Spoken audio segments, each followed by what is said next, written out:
ये सिर्फ लाल पत्थर से बनी कोई इमारत नहीं है। इसका बनना इतिहास में एक बड़ी घटना थी और इसने अपने निर्माण से लेकर अब तक ऐसी ऐसी घटनाओं को देखा है जिन्होंने इतिहास का रुख बदल दिया है।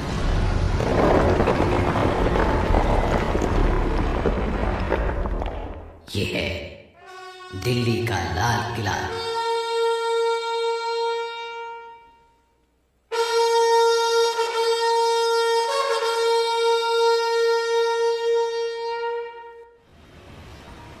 दिल्ली का वो हिस्सा जो पुरानी दिल्ली कहा जाता है, वहीं इतिहास के पन्नों को पलटता संभालता लाल किला आज भीड़ भाड़ वाले इलाके से घिरा है।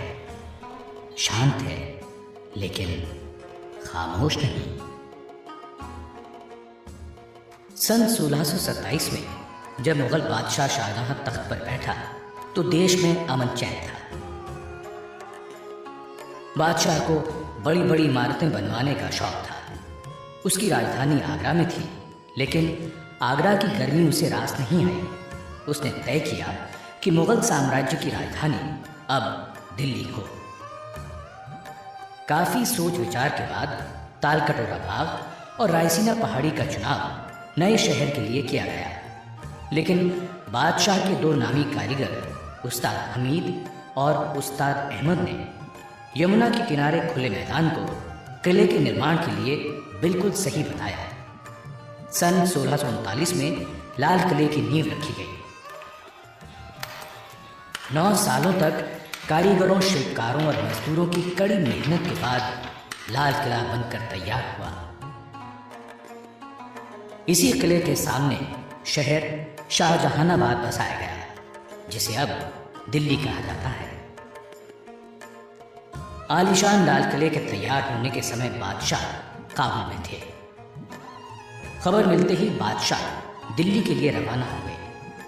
नजूमियों और ज्योतिषियों के निकाले गए मुहूर्त के समय पर बादशाह यमुना के सामने दरियाई दरवाजे से किले में दाखिल हुए। खाई को पार करने के लिए लकड़ी का पुल था। इस मौके पर लाल किले में एक शानदार समारोह हुआ, जिसकी सजावट कमाल की थी।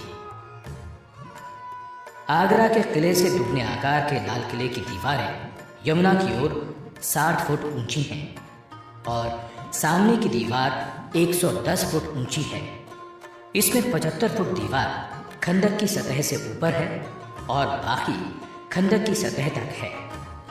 किले के पीछे यानी पूर्व में यमुना नदी किले के साथ बहती थी और 3 तरफ खंदक थी। इनमें रंग बिरंगी मछलियां थीं। खाई के साथ साथ हरे भरे बाग थे, लेकिन ब्रिटिश शासनकाल में ये गायब हो गए। लाल किले और सलीमगढ़ किले को जोड़ता एक पुल है। लाल किले से सटा हुआ सलीमगढ़ का किला है, जिसका निर्माण शेर शाह सूरी के बेटे सलीम शाह सूरी ने सन 1546 में करवाया था। सलीमगढ़ किले का इस्तेमाल शाही कैद खाने के रूप में होता था। लाल किले की प्राचीर का निर्माण औरंगजेब ने करवाया था। किले को आड़ देने के लिए उसने ये दीवार बनवाई, जिसे घूंघट वाली दीवार कहा जाने लगा। शाहजहां ने अपनी कैद के दिनों में से आगरा से औरंगजेब को लिखा था कि दीवार बनवाकर मानो किले की दुल्हन के चेहरे पर तुमने नकाब डाल दी है। किले के दक्षिण में दिल्ली दरवाजा है, जो जामा मस्जिद की तरफ है। बादशाह इसी दरवाजे से नमाज पढ़ने जामा मस्जिद जाया करते थे। सन 1903 में लॉर्ड कर्जन ने इस दरवाजे के दोनों ओर पत्थर के हाथी खड़े करवा दिए।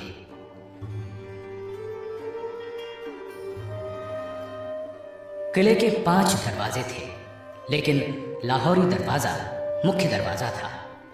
यह दरवाजा चांदनी चौक के ठीक सामने पड़ता है। लाहौरी दरवाजे से प्रवेश करते ही छत्ता बाजार शुरू हो जाता है।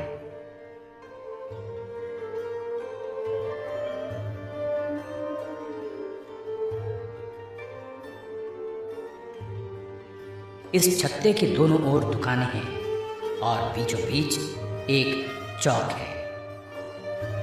किसी जमाने में यहाँ हर किस्म का सामान बिकता था। आज ये बाजार सैलानियों के लिए बड़ा आकर्षण है।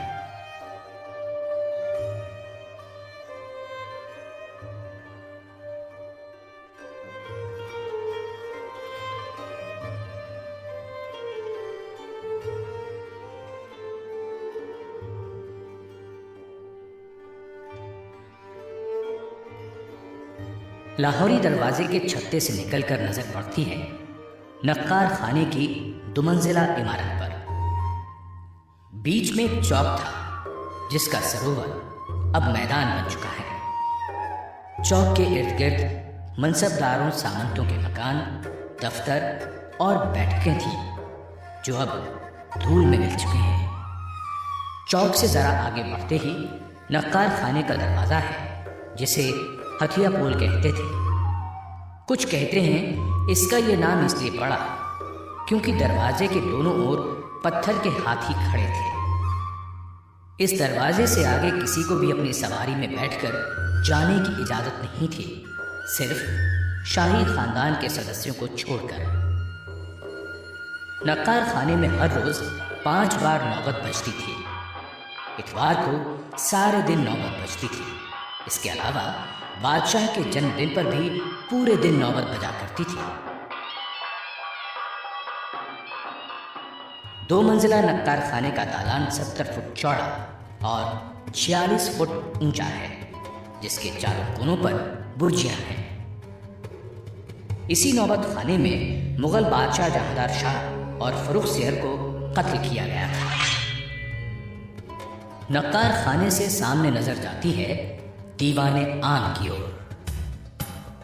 इसने वो शान शौकत, वो दौर भी देखा जब किले में बादशाह के पहली बार आने पर जो जलसा हुआ। तब यहाँ चांदी के खंभों पर दल बादल नाम का एक आलीशान शामियाना लगाया गया था, जिसकी कीमत उस समय 1 लाख रुपए थी। इसे बनाने में 7 साल का समय लगा और इसे अहमदाबाद के शाही कारखाने में तैयार करवाया गया था। यहाँ जगह जगह बेशकीमती कश्मीरी कालीन से सजावट की गई। ऐसी सजावट, ऐसी शान जिसका मुकाबला दुनिया में कहीं नहीं था। ये दीवाने आम का दालान है जिसने मानो इतिहास के इतने उतार चढ़ाव देखे कि चुप्पी सी साध ली। दीवाने आम में जहां जहां सोने का काम और कीमती पत्थर जड़े हुए थे उन्हें निकाल लिया गया, लेकिन उसके जो निशान बाकी हैं वो भी कम खूबसूरत नहीं है। 3 तरफ से खुले दालान की लंबाई 80 फुट और चौड़ाई 40 फुट है। छत की ऊंचाई 30 फुट है। इस दीवाने आम की खूबसूरती लाल खंभों की कतारों से कई गुना बढ़ जाती है। दालान में 7-7 दरों की 3 कतारें हैं। हर एक दर में 4-4 खंभे 6-6 फुट के अंतर पर हैं। दालान के आगे 10 बड़े खंभे हैं। दीवाने आम की पीछे की दीवार के बीच में 21 फुट चौड़े संगमरमर पर पच्चीकारी का बेहद खूबसूरत काम है। बेल बूटे, फूल पत्तियां किसी बागीचे का एहसास कराते हैं। पत्थर की चिड़िया लगता है उड़ने को बेचैन है। खूबसूरत रंगीन पत्थरों का काम मन को लुभाता है। यहीं 8 फुट ऊंचाई पर सिंहासन की जगह है। जब कभी दरबार आम होता था, बादशाह यहीं बैठते थे। उनके सिंहासन के नीचे संगमरमर का एक सुंदर तख्त है जो 3 फुट ऊंचा, 7 फुट लंबा और 4 फुट चौड़ा है। इसी तख्त पर खड़े होकर वजीर बादशाह से निवेदन करते या कोई अर्जी पेश करते थे। इस तख्त का खूबसूरत महंगा काम लोग ले गए। दीवाने आम में बेहद खास मौकों पर तख्त ताउस लाया जाता था जिस पर बादशाह बैठते थे। दीवाने आम के उत्तर में सहन से निकलकर दरवाज़ा था जिसे लाल पर्दा कहते थे। वहाँ से नदी की दीवार की ओर दीवाने खास, हमाम, मोती मस्जिद और बादशाह के निजी मकान थे। यहीं से रंग महल और जनान खाने को रास्ता जाता है। इसी के उत्तर की ओर मशहूर हयात बख्श बाग था, जिसका अब नामो निशान भी नहीं है।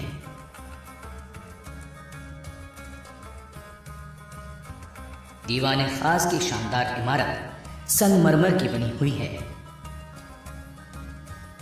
इसके दालान की लंबाई 90 फुट और चौड़ाई 67 फुट है। इसकी छत चांदी की हुआ करती थी। पूरा दालान संगमरमर का बना हुआ है। चारों कोनों पर बुर्जियां हैं, जिनके कलश सुनहरी हैं। दीवाने खास के बीचों बीच एक नहर बहती थी, जिसे नहरे बहिश्त कहते थे।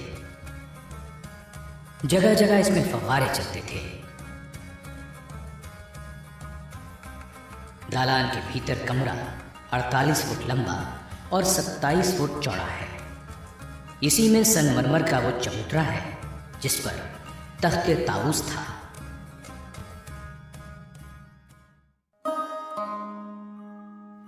इसी दीवाने खास में लिखा है, अगर फिरदौस पर रुए ज़मी अस्त, हमी अस्तो हमी अस्तो हमी अस्त।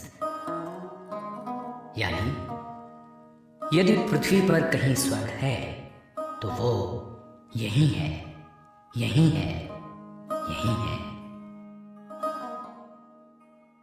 तख्ते ताऊस हीरे जवाहरात से जड़ा सिंहासन था, जिसमें ठोस सोने के 6 पाए थे। इसमें जवाहरात, मोतियों और नीलम से जड़े 2 मोर थे।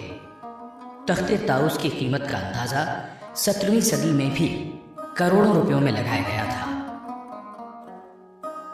दीवाने खास वो जगह है जहां मुगल बादशाह मोहम्मद शाह से नादिर शाह मिला। ईरान का राजा वही नादिर शाह जिसने दिल्ली को लूटा, तख्ते ताऊस ले गया और यहीं धोखे से बादशाह से पगड़ी बदलकर कोहिनूर हीरा भी हथिया लिया। यहीं जनवरी 1858 में आखिरी मुगल बादशाह बहादुर शाह जफर पर मुकदमा चलाने का अंग्रेजों ने ढोंग भी किया। शाहजहां के वैभवशाली दिनों से लेकर अंग्रेजी शासन तक कैसे कैसे दिन देखे हैं इस लाल किले ने।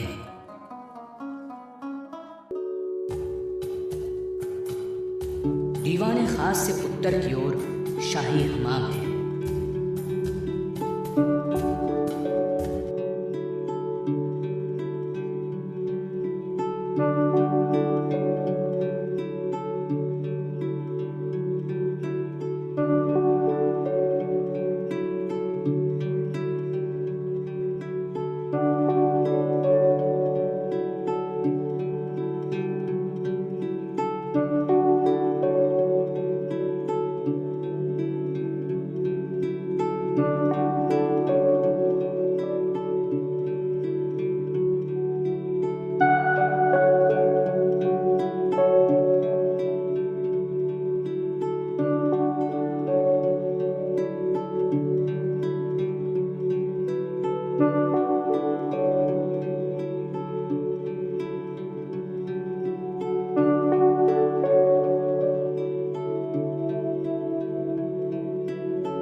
मस्जिद में दाखिल होने के लिए पीतल का दरवाजा है।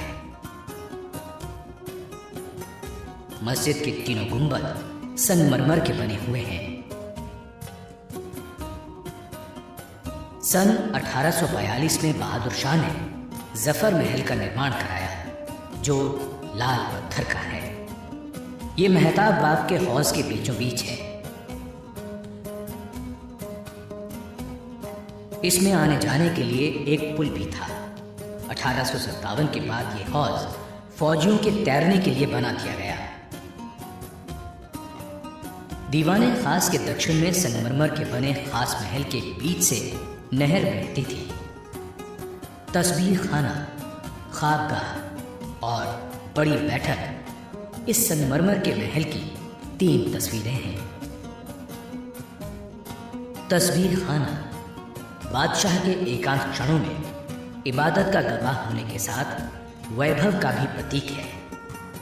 यहाँ दीवार के बीच में संगमरमर का तराजू है और वहां लिखा है मीज़ाने अदल, यानी न्याय का तराजू। तारों का झुरमुट तराजू को घेरे हुए है और इसी तारों के झुरमुट से निकलता हुआ चांद भी देखा जा सकता है। पच्चीकारी और खूबसूरत जालियों का शिल्प बरबस ही मन को मोह लेता है। तस्वीर खाने में से शयन कक्ष का रास्ता है।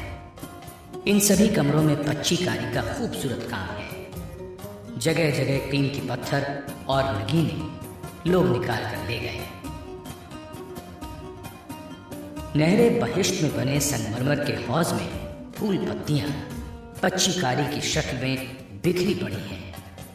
इनके बारीक सुराखों से फव्वारे निकलते थे। नहरे बहिश्त यहां से आगे रंगमहल की ओर चली जाती है।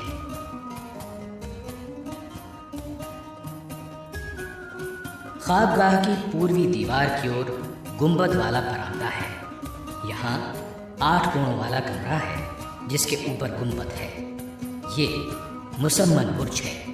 इसी के नीचे यमुना की ओर दरियाई दरवाज़ा है, जिससे बादशाह शाहजहां बड़ी धूमधाम से पहली बार इस किले में दाखिल हुए थे। यहीं झरोखे से बादशाह जनता को दर्शन दिया करते थे। मुसम्मन बुर्ज से ही 1857 में आखिरी मुगल बादशाह ने सामने के मैदान में खड़ी क्रांतिकारियों की फौज से बात की थी। पुराना मुसम्मन बुर्ज अब नहीं रहा। ये बुर्ज 1857 के बाद का बना है। पुराने बुर्ज पर सोने का पत्थर चढ़ा था।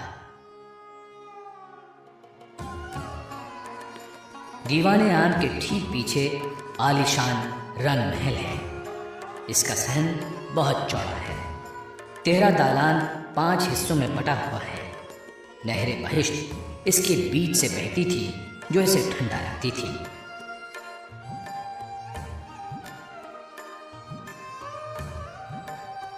यहाँ फव्वारे थे। खिले हुए कमल की शक्ल में संगमरमर का एक हौज है।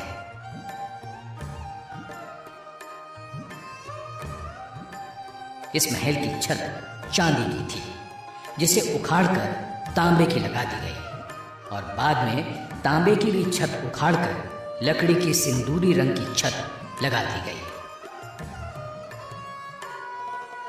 मुगलों के ऐशो आराम का रंग महल 1857 के बाद इसे अंग्रेजों ने रसोई घर बना डाला। जिस रंग महल को ठंडा रखने के लिए कितने जतन किए जाते थे, वहीं अंग्रेजों ने आग जला दी।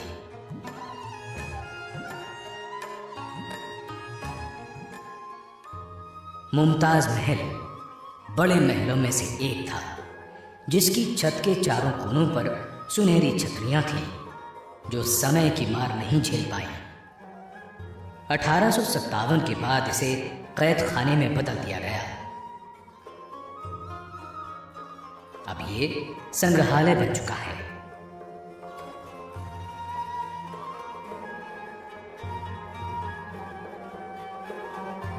मुमताज महल के आगे दक्षिण में बहुत बड़ा असद बुर्ज है। 1803 के एक हमले में इस बुर्ज को बहुत नुकसान पहुंचा था, लेकिन अकबर सानी ने बाद में इसको ठीक करवा दिया। शाह बुर्ज किले के 3 मुख्य बुर्जों में से एक है। ये उत्तर पूर्व के कोने पर है। पहले ये 3 मंजिला था। गुंबद 1857 की क्रांति में जाता रहा। किले में हर जगह पानी जाने के लिए खिड़कियां इसी बुर्ज में हैं। इसी बुर्ज के पास से नहर बहिश्त यानी स्वर्ग की नहर निकलती है। नहर बहिश्त को भरा रखने के लिए किले के बाहर से शाह बुर्ज तक पानी उठाना एक बेहद मुश्किल काम था। ये पानी संगमरमर की चादर से टकराकर हौज में गिरता था और वहां से नहर बहिश्त में समा जाता था। इधर शाह बुर्ज के कमरों में पानी की कलकल गूंजती रहती थी।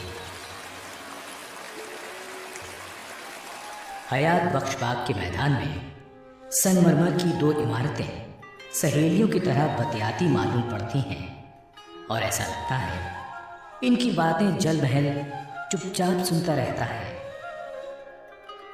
उत्तर की इमारत सावन है तो दक्षिण वाली है भादों। इन दोनों इमारतों की बनावट एक जैसी है और सजावट भी एक जैसी थी। पानी गिरने से इनमें से जो आवाज होती थी वो बारिश जैसी लगती थी।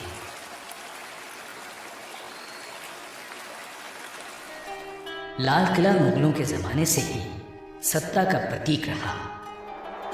मई 1857 में जब अंग्रेजों के खिलाफ विद्रोह हुआ तब क्रांतिकारियों ने आखिरी मुगल बादशाह बहादुर शाह जफर के नेतृत्व में आज़ादी के पहले आंदोलन का बिगुल यहीं से बजाया था।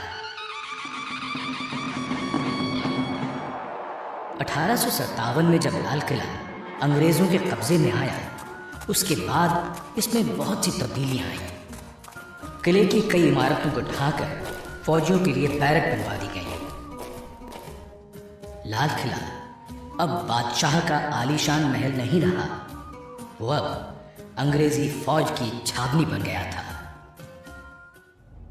फिर 1940 के दशक में नेताजी सुभाष चंद्र बोस ने चलो दिल्ली का नारा दिया और लाल किले पर तिरंगा फहराने का आह्वान किया।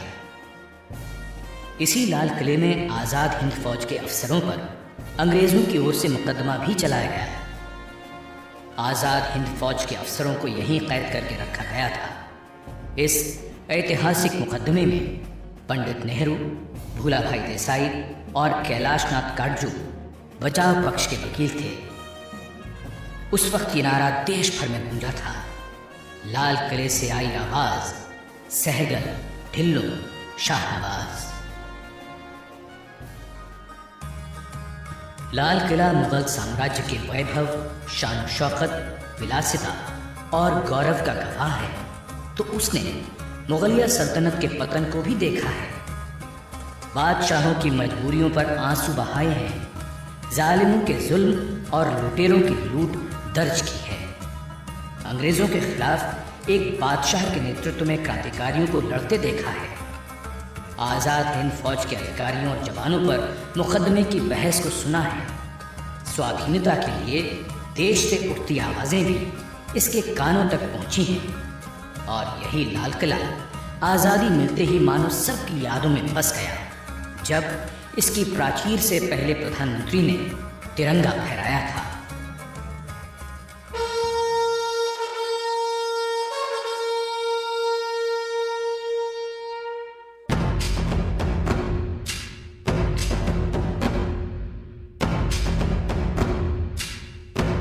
वक्त के कितने दौर गुजर गए। लाल किला हर दौर में अपने आप को जैसे ढालता चला गया है। इमारतें बनती हैं, मिटती हैं, किले भी आबाद होते हैं, उजड़ जाते हैं, लेकिन लाल किले जैसा कौन बनता है? सिर्फ लाल किला।